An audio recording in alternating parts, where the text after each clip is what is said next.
Hi Lambeth, welcome back. Today is Thursday, so it is time for another video. Now if you didn't know, this week we are looking at worms. And today we're not going to look at real worms. We're not even going to look at gummy worms. Today we're going to do art worms, and we're going to do an inchworm race. Now speaking of inchworms, I have a fun fact for you. Let's go see what it says. It says, did you know inchworms are actually caterpillars? Can you believe that? Isn't that crazy? So inchworms aren't really worms. Worms, you've seen them, earthworms, they move side to side like this. Inchworms move up and down like this.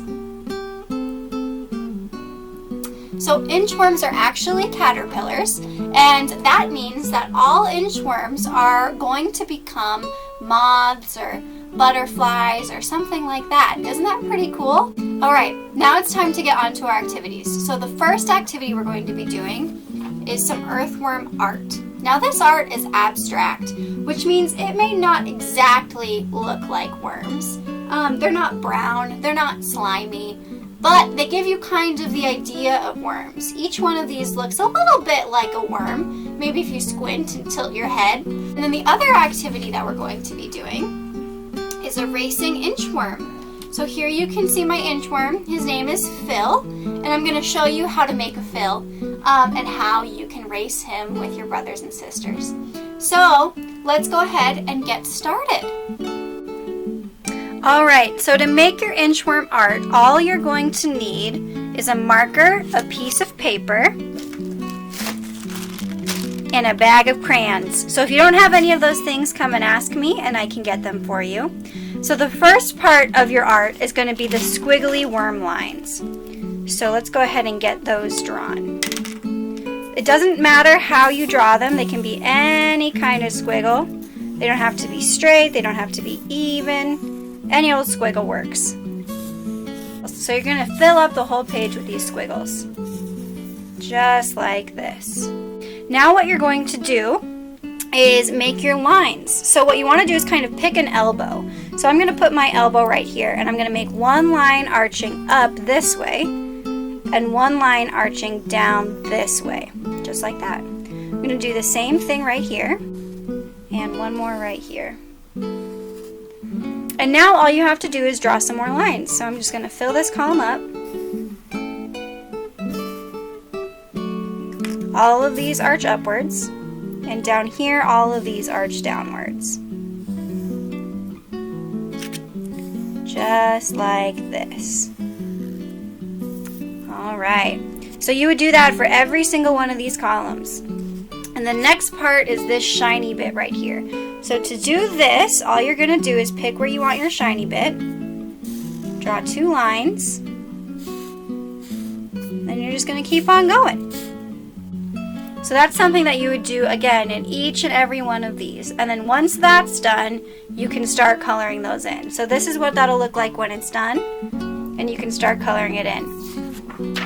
I am going to go ahead.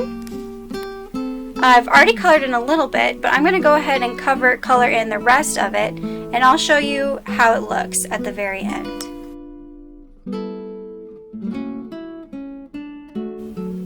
Alright, and we're done.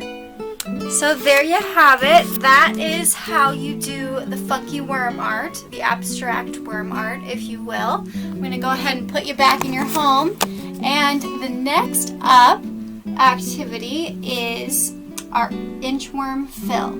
So to make a fill, what you're going to need, it's very simple, are scissors, paper, a marker, and believe it or not, a straw. So I'll show you what to do. The first thing that you want to do is take your paper and cut a strip out of it. You want that strip to be maybe a little bit more than an inch wide. Now what you have to do is fold it in half, like that. You're going to make it like an accordion. Now back, forward, and back. Just like that. So see what I mean when I say accordion? What I mean is you can open it like this. Alright, so now you're going to take your scissors, and you're not going to cut a perfect circle.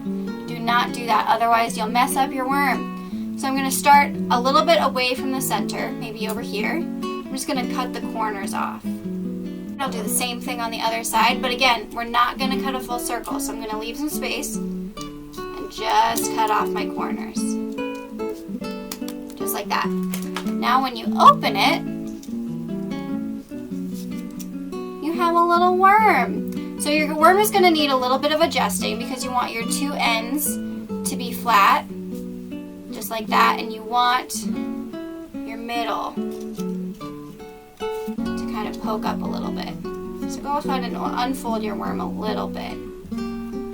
And there you go. Now your marker is so that you can give Phil a face. So I'm going to go ahead and draw another smile on my Phil.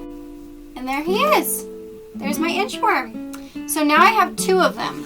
And once you have two inchworms, you can start to race them. Grab any member of your family, your brother, your sister, your mom, your dad, whoever. Make sure you both have straws. If you need straws, come and ask me. I can get them for you. So what you're going to do is you're going to line them up. So I've got my fills lined up. And you will grab a straw like this one. And you'll need two straws if you really want to race, because right now with one straw I can only move one at a time. But you're going to blow through your straw at your inchworm and push him as fast as you can. Uh-oh, Phil got crooked. Phil, no. Stop messing up with other Phil. And that's how you race your inchworms. So there you go. I hope you guys enjoyed this video. I hope you have fun making these easy activities. Show me if you do. I want to see your work. And I hope you have a good week. Bye.